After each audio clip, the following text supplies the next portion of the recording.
ഈ വിനീതിൻ്റെ അടുക്കൽ ഇവിടെ നേരിട്ട് വന്ന് ഒരു ചെറുപ്പക്കാരൻ പറഞ്ഞൊരു അനുഭവം പറയാണ്. അദ്ദേഹത്തിന് നല്ലൊരു ജോലി ലഭിച്ചു.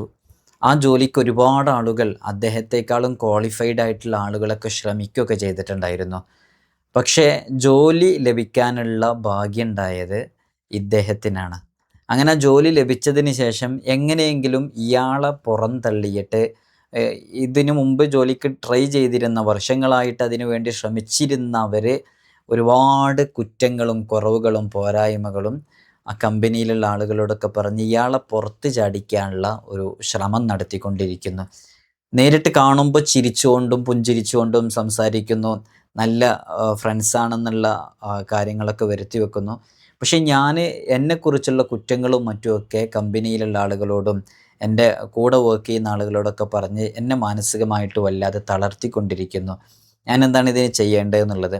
ഇത്തരം സന്ദർഭങ്ങളിൽ നമുക്ക് ചെയ്യാനുള്ള ചില അമലുകളും, ജോലിയുമായി ബന്ധപ്പെട്ട ഏതു പ്രശ്നങ്ങളുണ്ടെങ്കിലും, അത് ജോലി ലഭിക്കാത്തതാവട്ടെ, ഉള്ള ജോലി നഷ്ടപ്പെട്ടതാവട്ടെ, എന്തു പ്രശ്നങ്ങളുണ്ടെങ്കിലും ജോലിയുമായി ബന്ധപ്പെട്ട പ്രശ്നങ്ങളാണോ, ഈ ഇസ്മ അവന് ഉപയോഗിക്കാവുന്നതാണ്. അത് ഭയങ്കര പവർഫുൾ ആയിട്ടുള്ളൊരു ഇസ്മാണ്. അള്ളാഹുവിൻ്റെ പരിശുദ്ധമായ അസ്മാഉൽ ഹുസ്നയിലെ ആ ഇസ്മിനെ കുറിച്ചാണ് നമ്മളിന്ന് ചർച്ച ചെയ്യുന്നത്. അപ്പോൾ ഇതാർക്കൊക്കെ ചൊല്ലാം? ജോലിയുമായിട്ട് ബുദ്ധിമുട്ട് അനുഭവിക്കുന്നവർ, പ്രത്യേകിച്ച് ഞാൻ ഈ പറയുന്ന ഒരു ഒരു പ്രത്യേക ബുദ്ധിമുട്ടിലൂടെ കടന്നു പോകുന്നവർ, അവർക്കൊക്കെ ചെയ്യാൻ പറ്റുന്ന നല്ലൊരു അമലാണ്. അള്ളാഹു സുബ്ഹാനഹു വ തആല നമുക്ക് പഠിക്കാനും മനസ്സിലാക്കാനുള്ള തൗഫീഖ് നൽകി അനുഗ്രഹിക്കുമാറാകട്ടെ.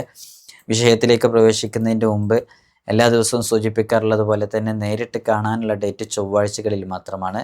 ചൊവ്വാഴ്ച നേരിട്ട് വരാൻ ബുക്ക് ചെയ്യാൻ വിളിക്കേണ്ടത് ഞായറാഴ്ച 10 മണിക്കാണ്. വിളിച്ച് ബുക്ക് ചെയ്തതിന് ശേഷം മാത്രമേ വരാവൂ എന്ന് ഓർമ്മപ്പെടുത്തുകയാണ്. ബുക്ക് ചെയ്യേണ്ട നമ്പർ ഈ കാണുന്ന നമ്പറാണ്. ഇവിടെ ഒരു നമ്പർ ഉണ്ടല്ലോ, 9961717884. അതിൽ ഞായറാഴ്ച 10 മണിക്ക് വിളിച്ച് ബുക്ക് ചെയ്തിട്ടാണ് വരേണ്ടത്. പലരും പലപ്പോഴും വിളിക്കാതെയും ബുക്ക് ചെയ്യാതെയൊക്കെ വരുന്നുണ്ട്. നമ്മൾ നിശ്ചിത എണ്ണം ആളുകളെ മാത്രം നോക്കാൻ സാധിക്കുള്ളൂ, നല്ല തിരക്കുണ്ടായതുകൊണ്ട്. അതുകൊണ്ടാണ് നമ്മൾ അങ്ങനെ പ്രത്യേകം പറയുന്നത്, 10 മണിക്ക് വിളിച്ച് ബുക്ക് ചെയ്തിട്ടേ വരാവൂ എന്ന് പറയുന്നത്. ഇൻഷാ അല്ലാഹ് അള്ളാഹു നമുക്ക് മനസ്സിലാക്കാനും പഠിക്കാനും നമ്മുടെയൊക്കെ ബുദ്ധിമുട്ടുകളിൽ നിന്ന് സലാമത്ത് ലഭിക്കാൻ ഇത്തരം അമലുകളൊക്കെ അള്ളാഹു ഒരു കാരണമാക്കി മാറ്റട്ടെ എന്ന് നമുക്ക് ആത്മാർത്ഥമായിട്ട് ദുആ ചെയ്യാം. ഇന്ന് നമ്മൾ ചർച്ച ചെയ്യുന്ന ഇസ്മ എന്ന് പറഞ്ഞത് അൽ ബാഖി എന്ന് പറയുന്ന ഇസ്മാണ്. അൽ ബാഖി എന്ന് പറഞ്ഞാൽ അതിനർത്ഥം എന്താണെന്നറിയോ? അള്ളാഹുവിൻ്റെ അസ്മാവുകളിൽപ്പെട്ട വളരെ സവിശേഷമേറിയ ഒരു ഇസ്മാണ് അൽ ബാഖി എന്ന് പറയുന്ന ഇസ്മ. അനശ്വരൻ, എന്നെന്നും അവശേഷിക്കുന്നവൻ എന്നൊക്കെയാണ് ഈ ഇസ്മിൻ്റെ ഒരു അർത്ഥം വരുന്നത്. അപ്പോൾ ഞാൻ അതിൻ്റെ ചെറിയൊരു അർത്ഥമാണ് പറഞ്ഞത്. അവശേഷിക്കുന്നവൻ, എന്നെന്നും അവശേഷിക്കുന്നവൻ, എന്നെന്നും ശേഷിക്കുന്നവൻ, അനശ്വരനായവൻ, അതാണ് റബ്ബ് സുബ്ഹാനഹു വ തആലയാണത്. അപ്പോൾ നമ്മൾ ഈ ഇസ്മുമായി ബന്ധപ്പെട്ടതാണ്. അപ്പോൾ നമ്മളൊരു ജോലിയിൽ പ്രവേശിച്ചിട്ടുണ്ടെന്നുണ്ടെങ്കിൽ ആ പ്രവേശിപ്പിക്കപ്പെട്ട ജോലിയിൽ എന്നെന്നും നമുക്ക് ശേഷിക്കാൻ ഈ അർത്ഥം വരുന്ന ഇസ്മ നമുക്ക് ചൊല്ലിയാൽ കൂടുതൽ ഉപകാരം ലഭിക്കും. അപ്പോൾ നമ്മൾ ഈ അർത്ഥം വരുന്ന ഇസ്മ ചൊല്ലുമ്പോൾ അതുകൊണ്ട് അർത്ഥാക്കുന്നത് എന്താ? അള്ളാഹു സുബ്ഹാനഹു വ തആലയോട്, എന്നെന്നും ശേഷിക്കുന്നവനായ റബ്ബിനോട് ശേഷിക്കാൻ വേണ്ടിയിട്ട്, ഈ ജോലിയിൽ എന്നെന്നും ശേഷിക്കാൻ, ശത്രുക്കളും അതേപോലെയുള്ള ആളുകളൊക്കെ ചെയ്യുന്ന പ്രവർത്തിക്കുന്ന മെനകൾ, കുതന്ത്രങ്ങൾ, ചതികൾ, വഞ്ചനകൾ, അതിൽ നിന്നൊക്കെ രക്ഷ ലഭിച്ച് എന്നെന്നും ശേഷിച്ച് നിൽക്കാൻ കാരണമാകുന്ന ഇസ്മ കൂടെയാണ് അള്ളാഹുവിൻ്റെ പരിശുദ്ധമായ അസ്മാഉൽ ഹുസ്നയിലെ ഇസ്മ. അതുകൊണ്ട് തന്നെ ഈ ഇസ്മ പതിവായി ചൊല്ലിയാൽ അയാളുടെ ഇബാദത്തുകൾ സ്വീകരിക്കപ്പെടും, അത് ശേഷിച്ചു കൊണ്ടേ നിലനിൽക്കും, അവൻ്റെ സ്ഥാനങ്ങൾ ഉയർത്തപ്പെടും. എല്ലാ നിസ്കാര ശേഷവും ഇത് 100 പ്രാവശ്യം ഒരു വിടലിനെ പതിവാക്കിയാൽ ചൊല്ലുകയാണെങ്കിൽ അവൻ്റെ ജോലി, അവൻ്റെ സ്ഥാനം, അവൻ്റെ നേതൃത്വം, ഇതിലൊക്കെ അടിക്കടി ഉയർച്ച ഉണ്ടാകും. ദൈനംദിനം ഉയർച്ചയിലേക്ക് എത്താൻ അത് കാരണമാകും എന്നുള്ളതാണ്. കാരണം അതൊക്കെ ഇങ്ങനെ ശേഷിച്ച് നിൽക്കും. ഒരു വിഷയത്തിൽ നമുക്ക് സ്ഥിരമായിട്ട് ശേഷിച്ച് നിൽക്കുകയാണെങ്കിൽ, ഞാനൊരു കാര്യം ചോദിക്കട്ടെ, ഈ ഇസ്മ ചൊല്ലുമ്പോൾ എന്തുകൊണ്ട് നമുക്ക് ഉയർച്ച ലഭിക്കുന്നു എന്ന് ചോദിച്ചാൽ, ഒരു ജോലിയിൽ നമ്മൾ സ്ഥിരമായിട്ട് വർഷങ്ങളായിട്ട് അങ്ങനെ നിലനിൽക്കുകയാണെങ്കിൽ, ഒരു ജോലിയിൽ വർഷങ്ങളായിട്ട് നമ്മൾ അങ്ങനെ നിലനിൽക്കുകയാണെങ്കിൽ നമുക്കിതിൽ പ്രൊമോഷൻ കിട്ടൂലേ? നമ്മൾ അള്ളാഹിനോട് ചോദിക്കുന്നത് എന്താ? അൽ ബാഖി എന്ന് പറയുന്ന ഇസ്മിൻ്റെ അർത്ഥം എന്താ? എന്നെന്നും ശേഷിക്കുന്നവൻ, അനശ്വരൻ എന്നാണ് അർത്ഥം. അപ്പോൾ ഈ അർത്ഥം വരുന്ന ഇസ്മ നമ്മൾ ചൊല്ലുമ്പോൾ ആ അർത്ഥം നമ്മുടെ ജീവിതത്തിലേക്ക് ഫലിക്കണം. നമ്മളിപ്പോൾ എന്തുദ്ദേശത്തിനാണ് ചൊല്ലുന്നത്? നമുക്ക് ഈ ജോലിയിൽ എന്നെന്നും ശേഷിക്കാൻ വേണ്ടിയിട്ടല്ലേ? അപ്പോൾ എന്നെന്നും ശേഷിക്കാൻ വേണ്ടി ചൊല്ലുമ്പോൾ ആ അർത്ഥം വരുന്ന ഇസ്മ വിളിച്ച് ചൊല്ലുമ്പോൾ തീർച്ചയായിട്ടും അതിൽ ഫലം ഉണ്ടാകും. മാത്രമല്ല എന്നെന്നും ഒരു ജോലിയിൽ ശേഷിക്കുകയാണെങ്കിൽ അതിൽ പ്രമോഷൻ കിട്ടും. ചില സ്ഥലങ്ങളിലൊക്കെ ഈ ജോലിക്കാരെ പിരിച്ചുവിടുന്നതന്നെ എന്തുകൊണ്ടാണ്? പ്രമോഷൻ കൊടുക്കാതിരിക്കാൻ വേണ്ടിയിട്ട്. ഒരാൾക്കൊരു 25,000 സാലറി ഉണ്ടെന്ന് സങ്കല്പിക്കാം. അപ്പോൾ ഒരു 3 വർഷം കഴിഞ്ഞാൽ അതൊരു 30,000 30,000 രൂപയാകും 25,000 സാലറി ഉള്ളത്. എന്നാൽ കമ്പനി പിരിച്ചുവിടണേ ഈ 30,000 കൊടുക്കണ്ടല്ലോ, ഇയാളങ്ങ് പിരിച്ചു വിട്ടിട്ട് അടുത്ത ആളങ്ങ് എടുത്തു കഴിഞ്ഞാൽ ആ ആൾക്ക് 25,000 കൊടുത്താൽ മതിയല്ലോ. എന്നിട്ട് പിന്നെ അയാൾ ജോലി ചെയ്യുമ്പോൾ ഒരു 5 വർഷമാകുമ്പോഴേക്ക് പിന്നെ അയാളെ പിരിച്ചു വിടുന്നു. കാരണം പുതിയ ആളെടുത്ത 25 കൊടുത്താൽ മതി, പഴയ ആളെന്നെ നിലനിർത്തുകയാണെങ്കിൽ 30,000 കൊടുക്കണം.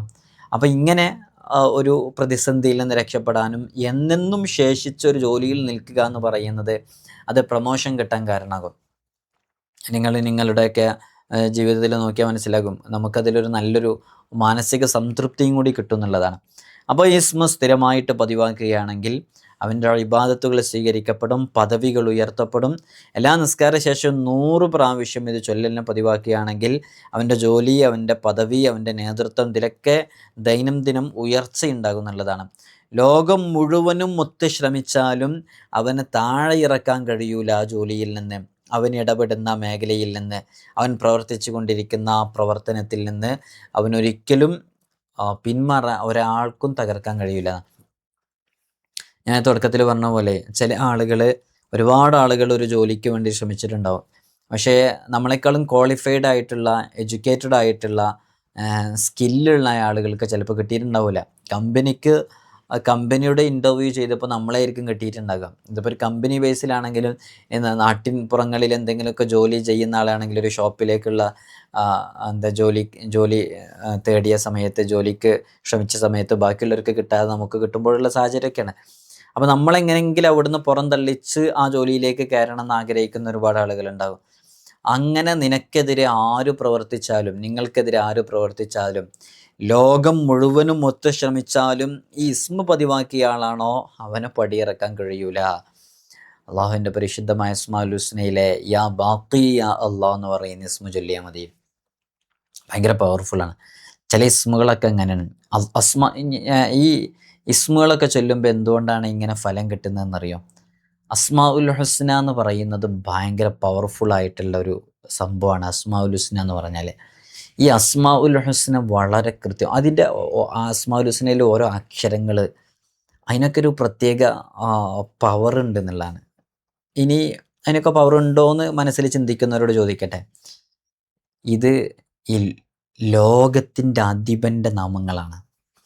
നമ്മളൊക്കെ സംസാരിക്കുന്ന, ഞാനിപ്പോൾ ഈ കൈ ഇങ്ങനെ ഉയർത്തുമ്പോൾ കൈ ഉയർത്താൻ കഴിവ് തന്ന, എൻ്റെ നാക്ക് ചലിപ്പിച്ച് നിങ്ങളോട് സംസാരിക്കാൻ, നിങ്ങൾക്കത് കേൾക്കാനുള്ള കഴിവ് തന്ന പടച്ച റബ്ബിൻ്റെ നാമങ്ങളാണ്.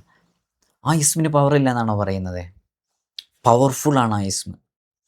അതിൻ്റെ സിറുകളിലേക്ക്, രഹസ്യങ്ങളിലേക്ക്, ആഴങ്ങളിലേക്ക് ഇറങ്ങിയാൽ അതൊരു വിശാലമായ ലോകമാണ്. അത് നമുക്ക് പറഞ്ഞറിയിക്കാൻ കഴിയാത്തൊരു ലോകമാണ്. ഞാൻ അവിടേക്ക് പ്രവേശിക്കുന്നില്ല. അപ്പോൾ നോക്കൂ, ഇത് ഭയങ്കര പവർഫുള്ളാണ്. നിങ്ങൾ ചൊല്ലി നോക്ക്, അതിൻ്റെ ഫലം അനുഭവിക്കാൻ കഴിയും. എല്ലാ വെള്ളിയാഴ്ച രാവിലും ഇത് 100 തവണ ഉരുവിട്ടുകൊണ്ടിരുന്നാൽ അവൻ്റെ ഏത് പ്രവർത്തനങ്ങളും നന്നായിത്തീരും. ഒരു വിധത്തിലുള്ള പ്രയാസങ്ങളും ബാധിക്കുകയില്ല. അവൻ്റെ ശത്രു മിത്രമായി തീരുകയും ചെയ്യുമെന്നുള്ളതാണ്. ഇനി നമ്മൾ മനസ്സിലാക്കേണ്ട ഒന്നാണ്, ഈ കേടുവന്നു പോകുന്നതോ നശിക്കുന്നതോ ആയിട്ടുള്ള സാധനങ്ങൾ ഉണ്ടാവൂലേ, അത്തരം സാധനങ്ങളൊക്കെ കേടുവരാതെ, നശിക്കാതെ എന്നെന്നും നിലനിൽക്കാനും സുരക്ഷിതമായിരിക്കാനും ഈ ഇസ്മ പ്രയോജനപ്പെടുമെന്നുള്ളതാണ്. ഇത് വളരെ പവർഫുൾ ആയിട്ടുള്ള ഇസ്മാണെന്ന് ഞാൻ നേരത്തെ പറഞ്ഞു. ഇതിൻ്റെ ഒരു ഹാദിമായ മലക്കുണ്ട്. ആ മലക്കിന് കീഴിൽ ഒരുപാട് അണികളുണ്ട്. അവരുടെയൊക്കെ ഒരു ഹെൽപ്പ്, സഹായം, ഹിദ്മ നമ്മുടെ ജീവിതത്തിലുണ്ടാകും. ഇതിൻ്റെ അക്ഷരസംഖ്യ എന്ന് പറയുന്നത് ബാ, നമുക്കറിയാം അബ്ജദ് എന്ന് പറയുമ്പോൾ ബാ 2ആണ്. പിന്നെ രണ്ടാമത്തെ അക്ഷരം വരുന്നത് അലിഫാണ്. ബാഖി എന്ന് പറയുമ്പോൾ രണ്ടാമത്തത് ബാ 2, അലിഫ് 1, അപ്പോൾ എത്രയായി? 3ആയി. പിന്നെ വരുന്നത് ഖാഫാണ്. ഖാഫിൻ്റെ അദദ് എന്ന് പറയുന്നത് 100ആണ്, അപ്പോൾ 103. പിന്നെ വരുന്നത് യാ ആണ്, യാൻ്റെ 10, അപ്പോൾ ടോട്ടൽ 113ആണ് ഇതിൻ്റെ അദദ്. ഇതെങ്ങനെ കണ്ടുപിടിക്കുക എന്നുള്ളത് നമ്മൾ പലപ്പോഴും പറഞ്ഞിട്ടുണ്ട്. നമുക്ക് ചിലപ്പോൾ നമ്മുടെ സ്വന്തം പേരിൻ്റെ അദദ് കണ്ടുപിടിക്കാൻ ഒരു പണിയില്ല. ഒരു ഓർഡർ ഉണ്ട്, അക്ഷരസംഖ്യകൾ, അക്ഷരമൂല്യങ്ങൾ. അബ്ജദ് ഹവ്വസ് ഹുത്തി കലമൻ സാഫസ് ഖറഷത്ത് സഖിദ് ലള. ഇതാണ് അതിൻ്റെ ഓർഡർ. അപ്പോൾ ഇതിങ്ങനെ 1 2 3 4 5 6 എന്നിങ്ങനെ എണ്ണുക, 10 20 ഇങ്ങനെ എണ്ണുക, 100 200 എന്നിങ്ങനെ എണ്ണിയാൽ അതിൻ്റെ അതത് കിട്ടും. അപ്പോൾ ഈ ഓർഡർ പ്രകാരം എണ്ണണം. നമ്മൾ സാധാരണ മദ്രസയിൽ പഠിക്കുന്ന അലിഫ് ബ ത അങ്ങനെയല്ല. അബ്ജദ് അലിഫ് ഉണ്ട്, ബാ ഉണ്ട്, ത അല്ല, ജീമാണ്, പിന്നെ ദാല്. അതുകൊണ്ട് ദാലിൻ്റെ 4ആണ്. മനസ്സിലായില്ലേ? അബ്ജദ് ഹ, 5, വാവ് 6. ഇതൊക്കെ പഠിക്കാനൊരു ട്രിക്കും കൂടി ഉണ്ട്. നമ്മൾ ആ ട്രിക്കൊക്കെ മുമ്പ് ഇതൊക്കെ ക്ലാസ് എടുത്ത് കൊടുത്തിരുന്നപ്പോൾ ആ ട്രിക്കൊക്കെ പറഞ്ഞു കൊടുത്തിട്ടുണ്ടായിരുന്നു. അപ്പോൾ അതിൻ്റെ 2 ട്രിക്ക് പറഞ്ഞുതരാം. ഇപ്പോൾ അബ്ജദ് ഹവ്വസ് എന്ന് പറഞ്ഞിടത്ത് ദാല് 4 കണ്ടില്ലേ? അപ്പോൾ ദാല് എന്ന് പറയുമ്പോൾ 4 എന്ന് പറയാം. ദാല് 4. അപ്പോൾ ദാല് എന്നുള്ള സംഖ്യ, ഇപ്പോൾ എൻ്റെ പേരിൽ ദാലുണ്ട്. അർഷദ് എന്ന് പറയുമ്പോൾ സയ്യിദ് മുഹമ്മദ് അർഷദ് എല്ലാത്തിലും ദാലുണ്ട്. അപ്പോൾ ദാലിൻ്റെത് ഏതാണ്? 4ആണ്. അത് മറക്കൂല, കാരണം ദാല് 4 രണ്ടും ഒരേപോലെയല്ലേ പറയുന്നത്. അങ്ങനെ ഒരു ട്രിക്ക് ഉണ്ട് ഇതിൽ ഓരോ അക്ഷരങ്ങളും പഠിക്കാൻ. നമ്മൾ മുമ്പ് അതിൻ്റെയൊക്കെ ക്ലാസ് എടുത്തെടുത്തപ്പോൾ അത് കൃത്യമായിട്ട് വിശദീകരിച്ചിട്ടുണ്ടായിരുന്നു. അപ്പോൾ ദാല് 4. പിന്നെ വാവ് 6ആണ്. ആ ബ് ജ ദ് ഹ വ. വാവ് 6ആണ്. എങ്ങനെ വാവ് 6ആയത്? വാവ് എങ്ങനെ ഇടുക? വാവ് ഇങ്ങനെ ഇടുക, കണ്ട ഇങ്ങനെ. ഇവിടെ പെന്നില്ല എഴുതാൻ.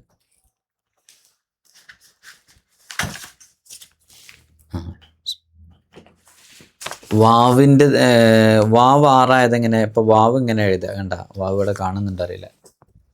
വാവ് ഇങ്ങനെ എഴുതുക, കാണുന്നുണ്ടല്ലേ വാവ്. അതിപ്പോൾ നേരെ നമ്മൾ ഇങ്ങനെ പിടിച്ചാൽ 6ആയി. അപ്പോൾ വാവ് 6ആണെന്നുള്ളത് പഠിക്കാനും പണിയില്ല. വാവ് 6 പോലെയല്ലേ ഉള്ളത്. അങ്ങനെ ഓരോന്നിനും ഓരോ ട്രിക്ക് ഉണ്ട്. ആ ട്രിക്ക് അനുസരിച്ച് പഠിക്കുമ്പോൾ ഒരു കാലത്തും മറക്കൂല. നമ്മൾ കുട്ടികളെ പഠിപ്പിക്കുന്നത് അങ്ങനെ തന്നെ ഉണ്ട്. സ്കൂളിലെ വിഷയങ്ങളൊക്കെ പഠിപ്പിക്കുന്നത് ഇങ്ങനെ ഒരു കണക്ടിവിറ്റി, ഒരു കണക്ട് ചെയ്താൽ പഠിപ്പിക്കുക ഓരോന്നും. അപ്പോൾ കണക്ട് ചെയ്ത് പഠിക്കുന്നൊന്നും മറക്കില്ല എന്നാ. നിങ്ങൾ എന്തെങ്കിലുമൊക്കെ മറക്കുന്ന സംഗതിയിലുണ്ടെങ്കിൽ ഒന്ന് കണക്ട് ചെയ്ത് പഠിച്ചു നോക്കുക. കണക്ട് ചെയ്ത് പഠിക്കുന്നൊന്നും ഒരു കാലത്തും മറക്കില്ല. അത് എപ്പോഴും ഉണ്ടാവും. ഞാനിപ്പോൾ ദാല് 4 പറഞ്ഞ് നിങ്ങൾ മറക്കുമോ? ദാലിൻ്റെ അക്ഷരസംഖ്യ, അക്ഷരമൂല്യം 4 പറഞ്ഞു മറക്കുമോ? ഇല്ല, മറക്കില്ല. അതെല്ലാ കാലത്തും ദാലിൻ്റെ അക്ഷരസംഖ്യ എത്രയെന്ന് വെച്ചാൽ നിങ്ങൾ പറയില്ലേ 4 ദാല് 4 ഇൻഷാ അല്ലാഹ്. അപ്പോൾ അതേപോലെ അപ്പോൾ ഇത് എന്നെന്നും നമ്മളിപ്പോൾ പറഞ്ഞ എവിടെ ഇരുന്നു? അപ്പോൾ 113 ഇതിൻ്റെ അതത്. ഇത് അബ്ദാലുകളുടെയൊക്കെ ദിക്റാണ് കേട്ടോ ഈ ഇസ്മ. ആരെങ്കിലുമൊക്കെ ഹൽവത്തിലിരുന്ന് ചൊല്ലുകയാണെന്നുണ്ടെങ്കിൽ, എന്താണ് ഹൽവത്ത്, ഹൽവത്തിലിരുന്ന് ചൊല്ലുക എന്താണ്, ഇതൊക്കെ പലപ്പോഴും നമ്മൾ സാധാരണക്കാർക്ക് പറഞ്ഞാൽ മനസ്സിലാവില്ല. പല സന്ദർഭങ്ങളിലും നമ്മളത് നേരിട്ടൊക്കെയാണ് അത്തരം വിഷയങ്ങളൊക്കെ പറയാറുള്ളത്.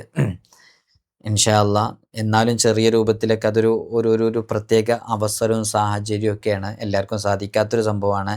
അങ്ങനെയൊക്കെ ചൊല്ലുകയാണെന്നുണ്ടെങ്കിൽ അയാളൊരു രോഗിയുടെ തലയിലൊന്ന് കൈവച്ചാൽ മതി എന്നാണ്, രോഗം സുഖപ്പെടും. ഇതൊന്നും എല്ലാവർക്കും കിട്ടുന്നൊരു സംഭവമല്ല കേട്ടോ.